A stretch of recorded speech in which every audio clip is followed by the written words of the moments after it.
பல வருஷமா இதை கண்டுக்காம விட்டதுதான் அந்த வேர் இவ்வளவு ஆழமா பரவி இருக்குது. இதை பல வருஷமா கண்டுக்காம விட்டது யாருன்றது நான் சொல்லிதான் உங்களுக்கு தெரியணும்னு அவசியம் இல்லை, அது உங்களுக்கே நல்லா தெரியும். இப்ப அதை பத்தி பேசியும் பிரயோஜனம் இல்லை. இவ்வளவு நேரம் நான் இதெல்லாம் ரொம்ப சாஃப்டா சொல்லிட்டு இருந்தேன். ஆனா பெண்களை தொந்தரவு செஞ்சுட்டு அப்படியே எஸ்கேப் ஆகி போயிடலாம்னு நினைக்கிறவங்களுக்கு நான் ஒரு வார்னிங்காவே சொல்றேன். இன்னைக்கு இந்த சிங்கப்பெண் சிறப்பு படைய தொடங்கி வைக்கிற இந்த நிகழ்வு உண்மையிலே மனசுக்கு ரொம்ப நெருக்கமான ஒண்ணு, சந்தோஷமான ஒண்ணு. நம்ம பாட்டி, அம்மா, அக்கா, தங்கைகள், ஒவ்வொரு வீட்டில் இருக்கிற பெண் குழந்தைகள், இவங்க எல்லாருக்குமான பாதுகாப்பை உறுதி செய்வோம்னு சொன்னோம். ஆனா அது எலெக்ஷனுக்காக மட்டுமே கிடையாது. மனசுல இருந்து நிஜமா, உண்மையா, உணர்வு பூர்வமா சொன்னதுதான். பெண்களுக்கு எதிரான இந்த கொடுமைகள்ல நமக்கு எப்பவுமே 0 டாலரன்ஸ் தான். அதுல ரொம்ப உறுதியா இருக்கிறோம். சோ சொன்னது எல்லாமே செய்யணும். கொஞ்சம் கொஞ்சமா, படிப்படியா அதை செயல்ல கொண்டு வரணும். அதுல ரொம்ப தெளிவா இருக்கிறோம். அதனாலதான் ஆட்சிக்கு வந்த உடனே இந்த குறைஞ்ச நாட்களுக்குள்ளேயே இதை நடைமுறைக்கு கொண்டு வந்திருக்கிறோம். தமிழ்நாட்டில் இருக்கிற பெண்கள், பெண் குழந்தைகள் எல்லாருமே பாதுகாப்பா, தன்னம்பிக்கையோடு இருக்கணும். அதுக்கான முதல் கட்டம் தான் இந்த ஸ்டெப். இது மனசுக்கு ஒரு மன நிறைவை கொடுத்தாலும், அதே நேரத்தில் பெண்களை பத்தின சில செய்திகள்லாம் கேட்கும் போது உண்மையிலேயே மனசு பதறுது, கண்ணு கலங்குது, அது கண்ட்ரோல் பண்ணவே முடியல. ஏன்னா நடக்கிற கொடுமைகள்லாம் யாருக்குங்க? நம்ம குடும்பத்தை சேர்ந்தவங்க தானே. எப்படி மனசு பதறாம இருக்கும்? அதனால பெண்களுக்கு எதிராக இதெல்லாம் ஏன் நடக்குது, எதுக்கு நடக்குதுன்றது மற்றவங்க மாதிரி ரீல்ஸ்லயும் இன்ஸ்டாலையும் தேடிட்டு இருக்க முடியாது. ரியாலிட்டிய புரிஞ்சுக்கணும். இந்த பிரச்சனைகள்லாம் ஏன் நடக்குது அப்படின்றத அனலைஸ் பண்ணி பார்க்கும்போது சுத்தி சுத்தி பாத்தீங்கன்னா ஒரே இடத்துலதான் நிக்குது. போதை பொருள் நடமாட்டம். அதை வேரோட பிடுங்கி எறியணும்.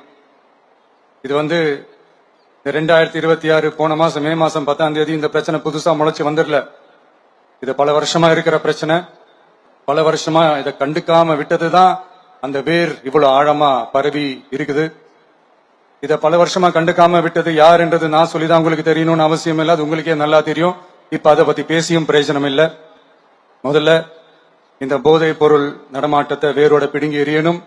அப்படி எரிஞ்சாதான் இந்த பெண்களுக்கான இந்த சேஃப்டி ரொம்ப ஸ்ட்ராங் ஆகும். இது ரெண்டுமே ஸ்ட்ராங் ஆனாலே ஆட்டோமேட்டிக்கா சட்டம் ஒழுங்கும் சரியாகும். இந்த 3 விஷயம் சொன்னல, இந்த போதை பொருள் நடமாட்டம், பெண்களுக்கு எதிரான இந்த கொடுமை, இந்த சட்டம் ஒழுங்கு, இது 3மே ஒண்ணுக்கு ஒண்ணு இன்டர்லிங்க் தான். இதுவும் இப்ப புதுசா வந்த பிரச்சனை கிடையாது. பல வருஷமா இது இன்டர்லிங்கா தான் இருக்குது. இதெல்லாம் ஏன் எதுக்குன்றது இப்ப முக்கியம் இல்லை, இது எப்படி சரி செய்ய போறோம்ன்றதுதான் முக்கியம். பட் அதே நேரத்துல இன்னொன்னையும் நம்ம மனசுல எடுத்துக்கணும். இந்த பெண் குழந்தைகளுக்கான இந்த பாதுகாப்பு இது வெறும் சட்டம் ஒழுங்கு சம்பந்தப்பட்டது மட்டும்தானா அப்படின்னு கேட்டீங்கன்னா இல்ல. இது சமூக ஒழுங்கும் சம்பந்தப்பட்டிருக்கு. சமூக ஒழுகல தனி மனித ஒழுங்கும் சம்பந்தப்பட்டிருக்கு. தனி மனிதன் ஒழுங்கா இருந்தாலும் அந்த சமூகம் தன்னால மாறும். ஒரு கட்டுப்பாட்டோட, ஒரு பொறுப்பா இருந்தாலே இந்த மாதிரி பல பிரச்சனைகளை நம்ம கண்ட்ரோல் பண்ணலாம். படிக்கிற இடத்துல, வேலைக்கு போற இடத்துல, டிராவல் டைம்ல, டெய்லி லைஃப்ல பயம் இல்லாம மரியாதையோட நம்ம பெண்கள் வாழணும். அதுக்கான ஒரு அட்மாஸ்பியரை நம்ம கிரியேட் பண்ணணும். அதுதான் நம்மளுடைய ஃபர்ஸ்ட் டார்கெட்டு. இவ்வளவு நேரம் நான் இதெல்லாம் ரொம்ப சாஃப்டா சொல்லிட்டு இருந்தேன். ஆனா பெண்களை தொந்தரவு செஞ்சுட்டு அப்படியே எஸ்கேப் ஆகி போயிடலாம்னு நினைக்கிறவங்களுக்கு நான் ஒரு வார்னிங்காவே சொல்றேன். பெண்கள் பாதுகாப்பை டிஸ்டர்ப் பண்றவங்க யாரா இருந்தாலும் அது சகிச்சுக்கவே முடியாது. அவங்களுக்கான தண்டனைக்கான அந்த நடவடிக்கைகள் எல்லாமே போலீஸ் டிபார்ட்மெண்ட்ல இருந்து ரொம்ப கடுமையான ஒரு தண்டனையா இருக்கும். கடுமையான ஒரு நடவடிக்கைகளா இருக்கும். அந்த தண்டனை, அவங்களுக்கான அந்த சார்ஜ் ஷீட் எல்லாமே ரொம்ப ஃபாஸ்டா, ஸ்பீடா அது செயல்படுத்தப்படும். என்ன ஒண்ணு, அந்த ஸ்பீட்ல நிரபராதிகள் யாரும் தண்டிக்கப்பட்டிருக்கூடாது. இதையும் காவல் அதிகாரிகள் மைண்ட்ல எடுத்துக்கணும். தப்பு செஞ்சவங்களுக்கு மட்டுமே அந்த உண்மையான கடுமையான தண்டனை கோர்ட் மூலியமா வாங்கி தரணும். அப்பதான் அதை பார்த்து தப்பு செய்ய நினைக்கிறவங்களுக்கு கூட தப்பு செய்யக்கூடாதுன்ற அந்த ஒரு பயம் வரணும்.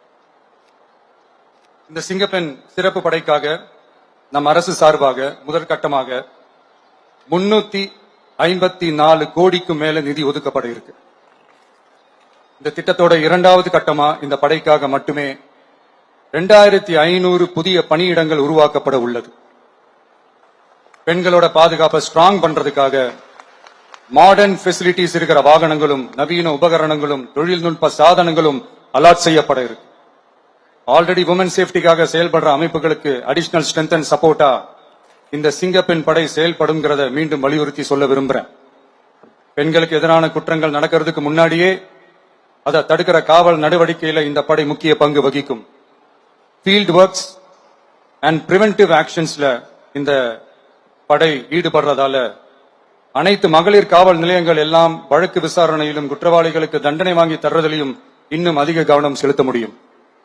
பெண்களை ஃபாலோ பண்றது, பாலியல் தொல்லை தர்றது, டார்கெட் பண்ணி திரும்ப திரும்ப தொந்தரவு செய்யறது, பெண்கள் கடத்தல் முயற்சி, பப்ளிக் பிளேஸ்ல அசிங்கமா நடந்துக்கிறதுக்கு பஸ்ல தொல்லை தர்றது, கூட்டத்துல பெண்களுக்கு தொல்லை தர்றதுன்னு இது மாதிரி தப்ப தடுக்கிறதுல ரொம்ப முக்கியமா இந்த சிங்கப்பெண் படை செயல்படும்.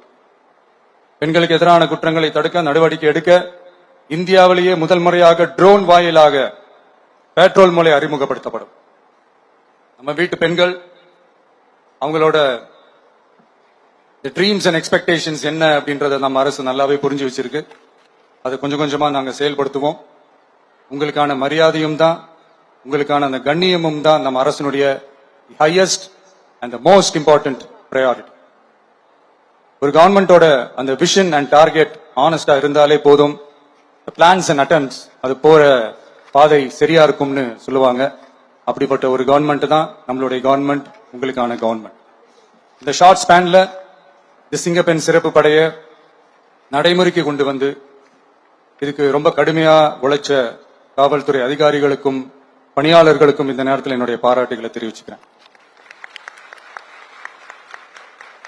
இந்த நேரத்தில் என்னை பொறுத்த வரைக்கும் ஒரு கவர்மெண்டோட முதல் சக்சஸ், முழு சக்சஸ் இன்ஃப்ராஸ்ட்ரக்சரோட வளர்ச்சியிலையோ பொருளாதார வளர்ச்சியிலையோ மட்டுமே இல்லை, அந்த ஸ்டேட்டோட பெண்களும் குழந்தைகளும் மரியாதையா வாழ்றாங்களா அப்படின்றதுல தான் அந்த கவர்மெண்டோட முழு சக்சஸுமே இருக்கு. அதோட சேர்ந்ததுதான் மற்ற எல்லா வளர்ச்சியும். அதுலயும் நாங்க கவனம் ஃபுல் கான்சென்ட்ரேட் பண்ணுவோம். கான்பிடென்டா இருங்க, நல்லதே நடக்கும், வெற்றி நிச்சயம். மீண்டும் சந்திக்கும் வரை நன்றி, வணக்கம்.